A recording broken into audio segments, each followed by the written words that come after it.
मजा आएगा ना भिड़ो। বস যা অ্যান্টিসিপেটেড ট্রেলার টিজার সব একদিকে এবং আরেকদিকে হচ্ছে আজকের অ্যানাউন্সমেন্ট ভিডিও।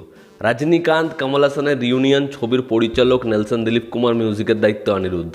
এই অ্যানাউন্সমেন্ট ভিডিওটা এসছে, যা মস্তি পেয়েছি ভাই। তামিল সিনেমায় এই ছবিটা রেকর্ড ব্রেকিং বিজনেস করবে, 1000 কোটির কালেকশন করে ফেলতে পারে।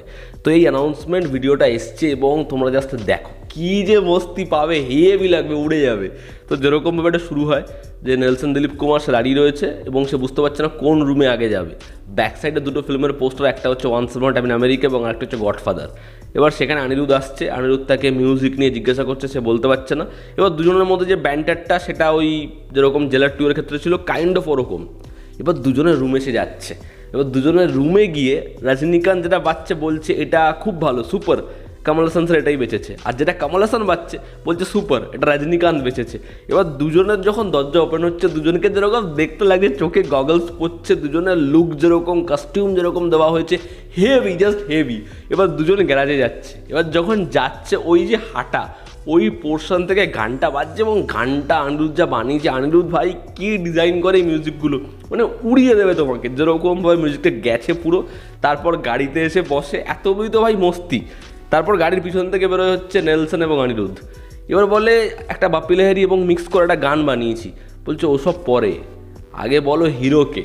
তারপর রজনীকান্ত বললে বলো কে হিরো। তো ওই জায়গাটা সেরা, জাস্ট সেরা। এবং পুরোপুরি এই অ্যানাউন্সমেন্ট টিজারটার মধ্যে কোনো অ্যাকশন নেই, সেরকম কোনো ডায়ালগ বাজি নেই, কিচ্ছু নেই যেটা হয় মূলত। কিন্তু তাও ভাই এটার মধ্যে সব আছে, আলাদা লেভেলেই একটা মস্তি রয়েছে। এবং রজনীকান্ত কমল হাসান দুজন একসাথে আসছে। এবার যদি এই ছবিতে কমল হাসান হিরো এবং রজনীকান্ত ভিলেন হয়ে যায় আগের মতো, তাহলে জাস্ট ভাবো কী হবে। বা যদি একটা 2 হিরো ফিল্মই হয়, অডিয়েন্স উড়ে যাবে ভাই, উড়ে যাবে। যখন ওই চাবিটা ঘুরিয়ে দিচ্ছে এবং ক্যাচ নিচ্ছে ভাই, সিকোয়েন্স এটা কোনো, দুজন একসাথে হেঁটে আসছে, দুজনের কি সোয়াগ ভাই, এই বয়সে কি লাগছে, আমি সেই মস্তি পেয়েছি। এবং বিটস যা সাউন্ড বানিয়েছে সেরা। আর নেলসন দিলীপ কুমারের যে ওয়ার্ল্ডটা হয় না, সেখানে হিরোদের কোনো এক্সপ্রেশন হয় না। আর দেখো এখানেও কিন্তু দুজনের কোনো এক্সপ্রেশন নেই। রজনীকান্তের যে লুকটা, এটা তার আগের ছবিগুলো যেরকম লুক থাকতো, ওই দাড়ি নেই বললেই চলে এবং যেরকম হেয়ার কাট ঠিক ওরকম একটা স্টাইল ধরেছে। তো ওর ফিল্ম জোনে যেরকম ধরনের ক্যারেক্টার হয়, কোনো এক্সপ্রেশন নেই, অ্যাকশন করলেও নেই, ইমোশনাল সিনেও নেই। তো যদি ওরকম জিনিসপত্রই হয়, এবার দেখার সেটা কীরকমভাবে দুজনকে দিয়েও প্রেজেন্ট করে। আমি মাইরি বলছি হেভি এক্সাইটেড। এবং অ্যানাউন্সমেন্ট টিজারটা আজকে মস্তি দিয়ে দিয়েছে, একদম ফুল মস্তি দিয়ে দিয়েছে। দেখার ছবিটা কেমন হয়, কারণ এই ছবিটার জন্য লোকে তামিল ইন্ডাস্ট্রিতে মুখিয়ে থাকবে। মানে সব সোস্ত এই ছবিটা নেবেই এবং প্রত্যেক জায়গায় সোল্ড আউট।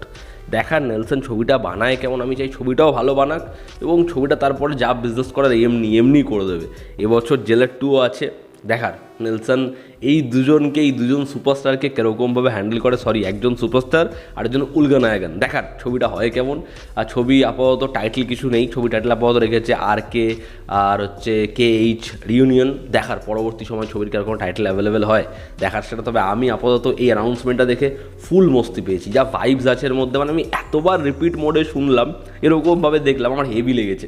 এবং প্রথমে এই পুরো অ্যানাউন্সমেন্টটা তুমি দেখো, আমার সাথে আয়ুষের কথা হচ্ছিল, মানে এটা না মনে হচ্ছিল যে এটা যদি কার্তিক সাব্বরাজ বানায় এই ছবিটা, তাহলে ও হচ্ছে প্রপার ফ্যান্সদেরকে ট্রিট করবে। মানে কার্তিক সাব্বরাজ সে হচ্ছে এদের হচ্ছে একদম পিওর ফ্যান, এবং ও যা ফ্যান মোমেন্টস ডেন করতে পারে সেটা নেক্সট লেভেলে। তবে আমার বিশ্বাস নেলসনও ভালো করবে। আমরা জানি না এই ছবির জনরা কী হবে, ছবিতে অ্যাকশন থাকবে কি না। ছবির মধ্যে দেখো ডার্ক কমেডি জোনে ছবিটা ঢুকবে, এটা তো শিওর। তবে ছবির মধ্যে বাদ বাকি ওই যে অ্যাকশন বা যেগুলো দেখা পছন্দ করে সেগুলো থাকবে কিনা আমি জানি না। না লাইট মুডের ছবি হবে, যাই হবে না, অডিয়েন্স মস্তি পাবে। এই দুজনকে দেখার জন্যই অডিয়েন্স যাবে। এবং এটাই এদের থেকে শেখার যে বাদবাকি যে কোনো সুপারস্টার সে যত কোটি টাকাই দিক, তাদের থেকে এদের অরা, এদের ফ্যান ফলোয়িং, এদের যে অ্যাটিটিউড, সেগুলো সবাইকে 10 গোল দিয়ে দেয়।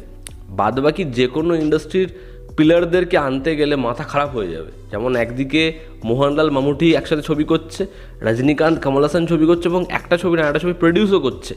তো এটাই না দেখে শেখার। আর অন্যান্য ইন্ডাস্ট্রিতে 2-3জন প্লেয়ার্সকে আনতে গেলে মাথা খারাপ হয়ে যাবে। প্রথম কথা, তারা এরকম নিজেদের ইগো, নিজেদের জায়গা ছাড়বে না, যে প্রথম কথা কাজের সাথে যুক্তই হতে চাইবে না। সেখানে এরা এই বয়সে, যেখানে এদের আর কিছু অ্যাচিভ করার বাকি নেই, এরা সব দেখে ফেলেছে জীবনে, তারপরে এরা একসাথে আসছে। আর সেখানে যাদের এখন আসা দরকার, তারা ভাবছে না ভাই, আমাদের যা ইগো আছে আমরা সেটাকে ভাঙতে পারছি না, আমরা কেন একসাথে কাজ করবো। আর সেখানে এরা এরকমভাবে কোল্যাব করছে, তো যেটা শেখার সেটা এর থেকে শেখো। এর থেকে এখনও অনেক অনেক কিছু জানার রয়েছে, যেগুলো আমার মনে হয় না যে বর্তমান যে প্রজন্মের যারা সুপারস্টার তারা সেগুলোতে বিশ্বাস করে, যে কারণে আজকে এরা এখানে। এবং বস, আমি জাস্ট মস্তি পেয়ে গেছি দেখে এটা। দুটো সুপারস্টার দুজনকে শুধুমাত্র হাঁটিয়েছে, তাতেই নাকি লোকের এই লেভেলে উন্মাদনা, এই লেভেলে একটা মিউজিক ডিজাইন, সেরা, জাস্ট সেরা। তোমরা যারা দেখেছো তোমাদের কি অপিনিয়ন জানিও, জনতা আমাদের পাশে আছে। আবার দেখা হচ্ছে, টেক কেয়ার।